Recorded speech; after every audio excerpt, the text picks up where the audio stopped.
नमस्ते बच्चों।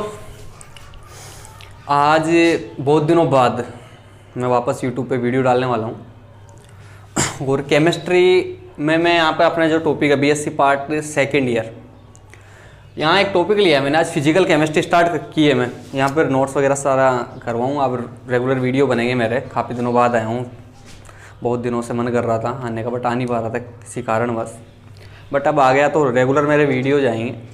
जिसको भी फ़ायदा हो अपना फ़ायदा ले सकता है। ठीक है, हम बात करने वाले हैं आज केमिस्ट्री के अंदर physical chemistry BSc part second year, उसकी यूनिट नंबर फर्स्ट है थर्मोडायनेमिक्स। देखो यहाँ पर फिजिकल केमिस्ट्री जो है सेकेंड ईयर की टफ नहीं है बायो वाले बच्चों के लिए अगर बात की जाए, बायो और मैथ, क्योंकि मैथ वालों को तो डबल फायदा है इसमें। 2 यूनिट इसमें ऐसी है थर्मोडायनेमिक्स फर्स्ट और सेकेंड, जो कि फिजिक्स में भी आती है उनके। ठीक है, और बायो वालों की अगर बात करूँ तो यहाँ पर 5 यूनिट है। 5 यूनिट में से 2 तो थर्मो और 2 electrochemistry. Electrochemistry first, electrochemistry second. इसी तरह से 2 यूनिट है यहाँ पे थर्मो फर्स्ट और थर्मो सेकंड।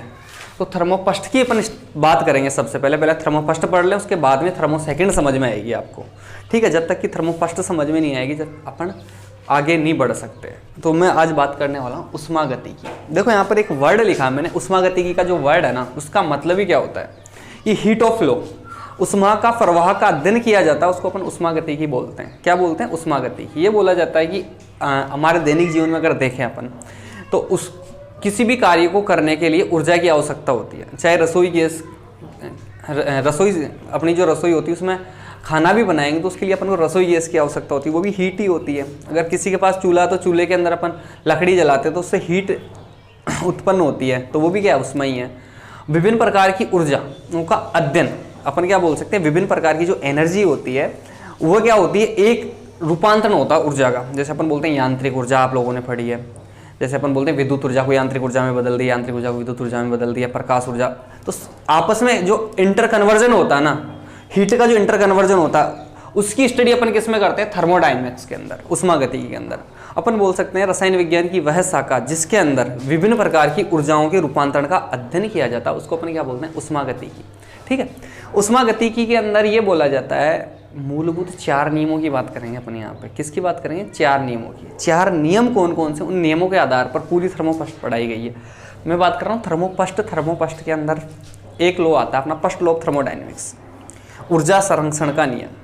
ठीक है, इससे पहले मैं थोड़ी सी बात कर लेता हूँ। 4 जो नियम है तुम्हारे, कौन कौन से नियम है उष्मागतिकी? ये बोला जाते हैं 4 नियम है। 4 नियम में से सबसे पहला जो नियम है उसको बोलते हैं शून्य नियम या जीरोथ लॉ, या जीरोथ लॉ।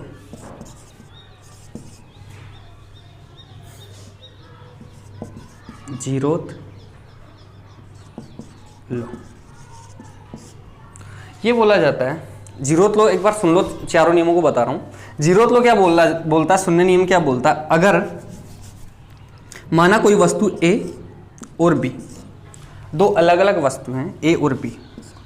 ये बोलता हूं मैं ए सी के साथ तापीय साम्य में, ए सी के साथ तापीय साम्य में और बी भी सी के साथ तापीय साम्य में। तो ये बोला जाता है अगर ए और बी दोनों अगर सी के साथ तापीय साम्य में हैं तो ए और बी वो भी क्या होगी? थर्मली तापीय साम्य में होगी। मैंने क्या बोला? ध्यान से सुनना एक बार। मैं बोल रहा हूं अगर 2 वस्तुएं अलग अलग ए और बी, और अलग अलग ये क्या है? सी के साथ साम्य में, ए के साथ सी साम्य में और बी के साथ सी साम्य में। तो मैं ये बोल रहा हूं अगर ये दोनों आपस में साम्य में तो ये भी साम्य में होगी, ए और बी भी। यही अपना जीरोथ लॉ है, तापीय साम्य, थर्मली इक्विलिब्रियम। तो मैंने बोला ये भी किस में होगी? तापीय साम्य में होगी। ये जीरोथ लॉ बताता है। अपने एक एक की डेफिनेशन लिख लेंगे आराम से। ठीक है, उसके बाद फर्स्ट लॉ की बात करते हैं। फर्स्ट लॉ क्या बोलता है? ये बोलता है कि ब्रह्मांड की जो कुल ऊर्जा ना स्थिर रहती है। क्या बोलते हैं? कि ब्रह्मांड की कुल ऊर्जा स्थिर है। प्रथम नियम क्या बोलता है?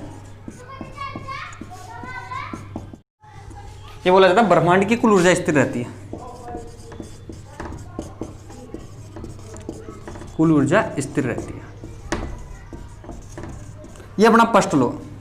ठीक है, सेकंड नियम क्या बोलता है? द्वितीय नियम क्या बोलता है? द्वितीय नियम में बोलता है ब्रह्मांड की कुल एंट्रोपी या बोल सकते हैं ब्रह्मांड की एंट्रोपी लगातार बढ़ रही है।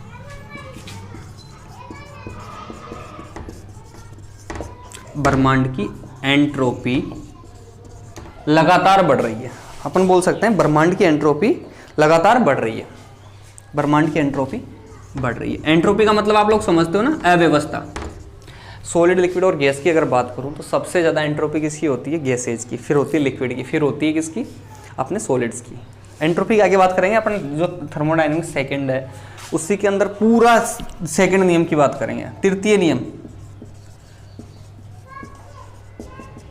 तृतीय नियम क्या बोलता है? तृतीय नियम बोलता है कि अगर कोई पदार्थ पूर्ण रूप से क्रिस्टलीय पदार्थ है तो उसका परम शून्य ताप पर एंट्रोपी का मान 0 होता है। क्या?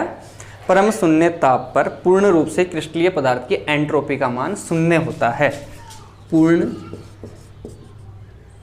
क्रिस्टलीय पदार्थ,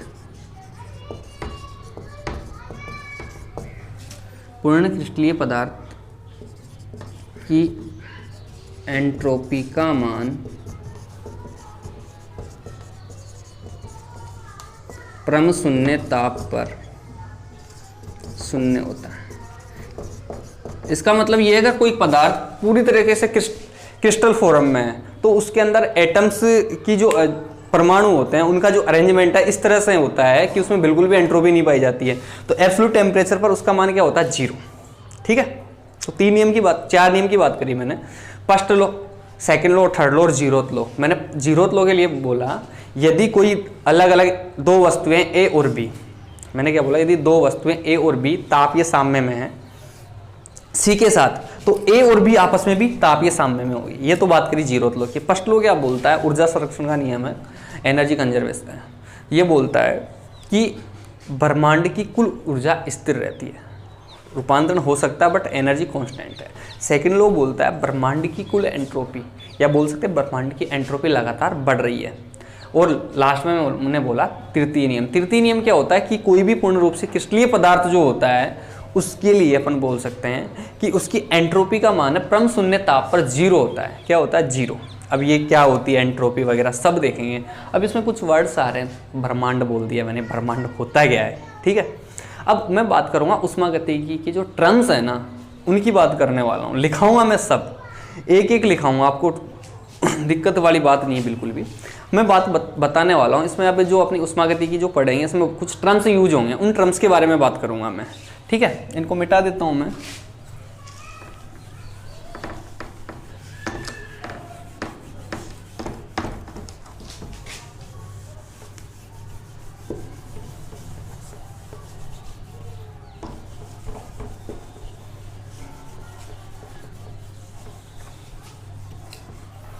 टाइप्स ऑफ सिस्टम, किसकी बात कर रहा हूं? Types of system. सॉरी, पहले कुछ जो उष्मागतिकी के पद है उनकी बात कर लेता हूं मैं।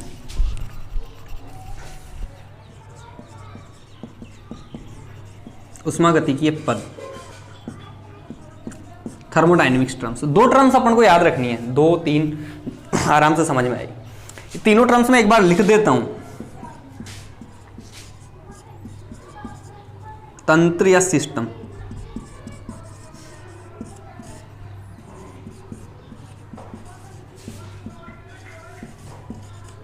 पारिपार्श्विक या सराउंडिंग,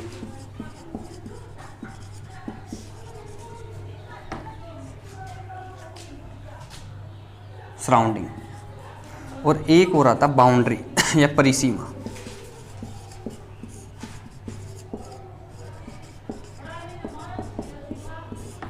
तीन वर्ड है, सिस्टम, सराउंडिंग और बाउंड्री। अब एक बार तीनों के बारे में सुन लो। ये बोला जाता है, तंत्र की बात करूंगा सबसे पहले। तंत्र या सिस्टम क्या होता है? ये बोला जाता है कि ब्रह्मांड का कोई भी भाग जिसको अपन उष्मागतिकी अध्ययन के लिए सेलेक्ट करते हैं, जिसके को उष्मागतिकी के अध्ययन के लिए चयन जिसका किया जाता है, वो अपना सिस्टम कहलाता है। क्या कहलाता है? सिस्टम। और बाकी जो रिजल्ट पार्ट है सिस्टम के अलावा उस सबको अपन क्या बोल रहे हैं? सराउंडिंग या पारिपार्श्विक बोल रहे हैं। दोबारा सुनना, सिस्टम किसको बोल रहे हैं? कि सिस्टम वह भाग होता है जिसको अपन उष्मागतिकी के अध्ययन के लिए सेलेक्ट करते हैं। जैसे मैं बोलूं, अपन लैब में रिएक्शन कर रहे हैं, लैब को अपन ब्रह्मांड मान लेते हैं, मान लो, ठीक है। उस लैब के अंदर आप, मेरे पास एक बीकर है, उस बीकर के अंदर मैंने लिक्विड भर रखा है, पानी भर रखा है, कोई भी सॉल्यूशन भर रखा है। तो वो जो सॉल्यूशन है ना, मैंने क्या बोला, ये अपनी केमिस्ट्री लैब है। इस केमिस्ट्री लैब के अंदर अपन लोग सब खड़े हुए हैं और प्रैक्टिकल कर रहे हैं। ये मैंने बीकर ले लिया एक, और इस बीकर के अंदर क्या है, लिक्विड है या कोई भी विलियन है, सॉल्यूशन है। तो ध्यान से सुनना मेरी बात, मैं क्या बोल रहा हूँ। मैंने बोला कि लैब के अंदर अपन खड़े हुए हैं और वहाँ पर कोई प्रैक्टिकल कर रहे हैं। मैंने एक बीकर सेलेक्ट किया, मेरा बीकर अभी सिस्टम नहीं है, बीकर के अंदर मैंने लिया क्या, लिक्विड। तो मेरा लिक्विड क्या है, सिस्टम। मैंने क्या बोला, ब्रह्मांड का वह भाग जिसको अपन उष्मागतिकी के अध्ययन के लिए सेलेक्ट करते हैं। अब अपन ने क्या किया, सॉल्यूशन को सेलेक्ट किया, इसका टेम्परेचर प्रेशर वगैरह देखते हैं। यहाँ पर टेम्परेचर देख लिया, प्रेशर देख लिया, तो वो अपना क्या है, अपना क्या है, वो सिस्टम है। और उस लिक्विड के अलावा बाकी रिजिड पार्ट जितना भी शेष भाग है उसको अपन बोलते हैं सराउंडिंग। क्या, सराउंडिंग, जिसमें क्या होता है, जो अपना अपन ने जो कंटेनर लिया ना, बीकर लिया ना, वो भी उसके अंदर इंक्लूड हो गया, वो भी इसमें शामिल हो गया। तो समझ में आई होगी आपको ये बात। सिस्टम किसको बोल रहे हैं कि उष्मागतिकी के अध्ययन के लिए जिसको अपन सेलेक्ट करते हैं ना, उस पार्ट को अपन क्या बोलते हैं, सिस्टम बोलते हैं।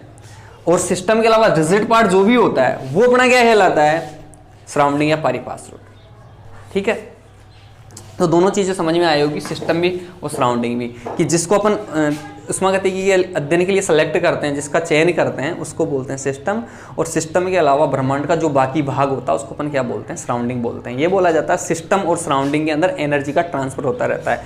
कई बार सिस्टम एनर्जी देता है सराउंडिंग को, कई बार सराउंडिंग सिस्टम को एनर्जी देता है, वो आगे बात करेंगे। अब इसमें एक वर्ड हो रहा था, परिसीमा या बाउंड्री। मैं लिखवाऊंगा सबको, भी बोल रहा हूँ, आज मेरा पहला वीडियो है, इसमें आपका रेस्पॉन्स कैसा आता है उसके बाद मैं नोट्स लिखाऊंगा, ज़्यादा लंबा वीडियो नहीं डालूंगा आज का।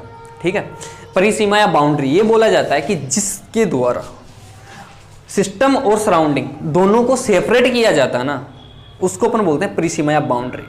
ये बोला जाता है ये इमेजिनरी भी हो सकती है और वास्तविक, रियल भी हो सकती है, काल्पनिक भी हो सकती है और वास्तविक भी हो सकती है। जैसे अपन ने क्या किया, उस कांच की दीवारें हैं बीकर की, उसने सिस्टम और सराउंडिंग को अलग अलग कर रखा, सॉल्यूशन को अलग कर रखा है, तो वो क्या हो गया, उसकी बाउंड्री हो गई, परिसीमा हो गई। जैसे अपन किसी रूम के अंदर पढ़ाई कर रहे हैं, स्टडी कर रहे हैं, कॉलेज के अंदर पढ़ते हैं आराम से, एक रूम के अंदर अपन बंद हो गए, तो रूम को, ठीक है, रूम को अपने को और बाकी जो बाहर वाला पार्ट उसको सेपरेट कौन करता है, दीवारें करती है, तो वो अपनी क्या हो गई, परिसीमा हो गई। तो सिस्टम और सराउंडिंग को सेपरेट करने वाली जो सीमा होती है उसको अपन परिसीमा या बाउंड्री बोलते हैं। ठीक है, आराम से समझ में आएगा। आप लोग अगर रेस्पॉन्स दोगे मुझे तो मैं आपको समझाऊंगा। ठीक है, पर मैं तो पूरे वीडियो डालने वाला हूँ, कोई देखो चाहे ना देखो। अब मैं बात करने वाला हूँ टाइप्स ऑफ सिस्टम। किसकी, सिस्टम के प्रकार। ऐसे तो बहुत सारे सिस्टम्स होते हैं, बट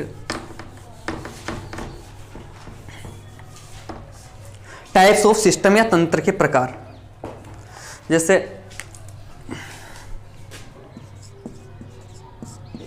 तंत्र के प्रकार,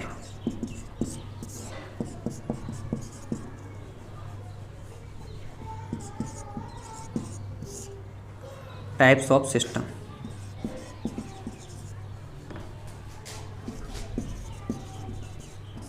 टाइप्स ऑफ सिस्टम, तंत्र के प्रकार।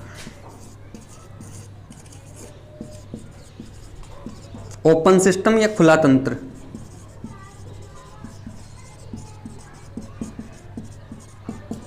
इसको मैं ए लिख देता हूं क्योंकि मैंने डायग्राम से बना रखे हैं, बी और सी। ओपन सिस्टम या खुला तंत्र, क्लोज सिस्टम या बंद तंत्र। और थर्ड अपना है आइसोलेटेड,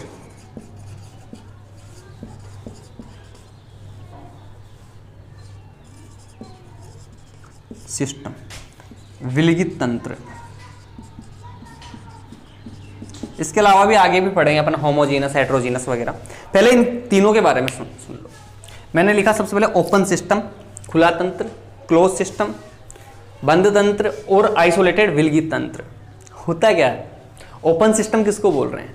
देखो, ओपन सिस्टम उसको बोला जाता है कि ऐसा तंत्र जिसमें मैटर, द्रव्य या ऊर्जा दोनों का एक्सचेंज आसानी से हो जाए।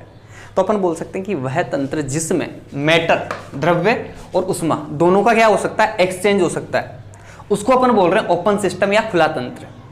मैं दोबारा सुन लो कि ऐसा सिस्टम जिसके अंदर मैटर और हीट, दोनों का क्या हो सकता है, ट्रांसफर हो सकता है, ले भी सकते हैं और दे भी सकते हैं। जैसे अपना खुला बीकर है, उसमें अपन ने पानी डाला, तो उसमें पानी डाल भी सकते हैं और पानी निकाल भी सकते हैं, तो ये तो हो गया मैटर का एक्सचेंज। और उसमें गर्म पानी अपन ने रखा तो ठंडा हो जाता है, वो थोड़ी देर बाद रूम टेम्परेचर पे आ जाता है। तो एनर्जी का भी क्या होता है, हीट का भी ट्रांसफर हो सकता है। गर्म कर दिया नीचे से अपन ने, बर्नर चालू कर दिया तो गैस, वो जो पानी अपना गर्म हो गया, तो हीट का भी फ्लो होने लग गया। तो ऐसा सिस्टम जिसमें मैटर और हीट दोनों का फ्लो होता है, उसको अपन बोलते हैं ओपन सिस्टम। आगे आता है क्लोज सिस्टम। वो जो तुम्हारा बीकर था ना, उसको ढक दो, क्या ढक दो, किसी से बंद कर दो, तो वो अपना बंद तंत्र हो गया। बट एक बात याद रखना है, आप बीकर छोड़ो, बोतल ले लो, पानी की बोतल ले लो, आप लोग लेके आते हो ना, वो नहीं आइसोलेटेड वाली नहीं, जो साधारण बोतल आती है जिसमें कोल्ड ड्रिंक वगैरह आती है, वो वाली बोतल ले लो, उसमें पानी भर लिया अपन ने, वो बंद कर दी मैंने, ठीक है, फ्रिज में से निकाली अपन ने। एक बार डेफिनेशन सुन लो, ओपन सिस्टम की सुन ली। क्लोज सिस्टम किसको बोलते हैं, कि ऐसा तंत्र जिसमें से मैटर का एक्सचेंज नहीं होता है। किसका एक्सचेंज नहीं होता, मैटर का एक्सचेंज नहीं होता है, किसका होता है, ओनली हीट का, उष्मा का एक्सचेंज होता है। वो अपना जो सिस्टम होता है उसको बोलते हैं क्लोज सिस्टम या बंद तंत्र। ध्यान देना, पानी की बोतल अपन ने फ्रिज में से निकाल ली और बाहर रख दी, थोड़ी देर बाद पता चला रूम टेम्परेचर पर बोतल आ गई, ठंडा लेके आए थे, पानी गर्म हो गया, क्या हुआ, हीट का फ्लो हो गया, पर कम तो नहीं हुआ ना। तो अपन बोलते हैं मैटर का एक्सचेंज नहीं होता है, द्रव्य का एक्सचेंज नहीं होता, बट किसका एक्सचेंज हो जाता है, हीट का एक्सचेंज हो जाता है। तो वह तंत्र जिसके अंदर द्रव्य का आदान प्रदान नहीं होता, ओनली उष्मा का आदान प्रदान होता है, उसको अपन बोलते हैं क्लोज सिस्टम। बंद बोतल का एग्जांपल दे सकते हो आप। उसके बाद आ रहा आइसोलेटेड सिस्टम, आइसोलेटेड या विलगित तंत्र। देखो आइसोलेटेड सिस्टम नाम से ही क्लियर है कि ऐसा सिस्टम जिसमें ना तो हीट का एक्सचेंज होता है ना मैटर का एक्सचेंज होता है, उसको अपन बोलते हैं आइसोलेटेड सिस्टम या विलगित तंत्र, ठीक है। इसका एग्जाम्पल आप लोगों को पता, थर्मस, जिसमें अपन चाय रखते हैं, गरम गरम चाय रखी, वो गर्म ही रहती है, थोड़ी देर बाद पियेंगे, बाद में पियेंगे जब भी, क्योंकि उसकी जो दीवार है ना इंसुलेटेड है, ठीक है। तो ऐसा तंत्र जिसमें मैटर और हीट दोनों का ही एक्सचेंज नहीं होता हो, मैटर का भी नहीं होता और हीट का भी एक्सचेंज नहीं होता, वो कौन सा तंत्र कहलाता है, अपन आइसोलेटेड सिस्टम या विलगित तंत्र कहलाएगा। बात समझ में आई। ओपन सिस्टम कौन सा, ऐसा सिस्टम जिसके अंदर हीट और मैटर दोनों का एक्सचेंज हो रहा हो। क्लोज सिस्टम ओनली किसका हो रहा हो, हीट का ट्रांसफर होता है। और आइसोलेटेड सिस्टम वह सिस्टम या वह तंत्र जिसमें किसका एक्सचेंज हो, किसी का भी एक्सचेंज नहीं होता, ना तो हीट का होता है ना ही मैटर का होता है, ठीक है। इसके अलावा होमोजीनियस सिस्टम भी होता है, हेट्रोजीनियस सिस्टम भी होता है, उसकी बात करूँगा मैं कल। एक बार आप लोग इस वीडियो को देखना, आपका रेस्पॉन्स का मैं इंतज़ार करूँगा। कल ये जो मैंने आज बताया उसके नोट्स लिखाऊंगा, पहले आगे चलेंगे कल। थैंक यू, ठीक है, ओके गाइज।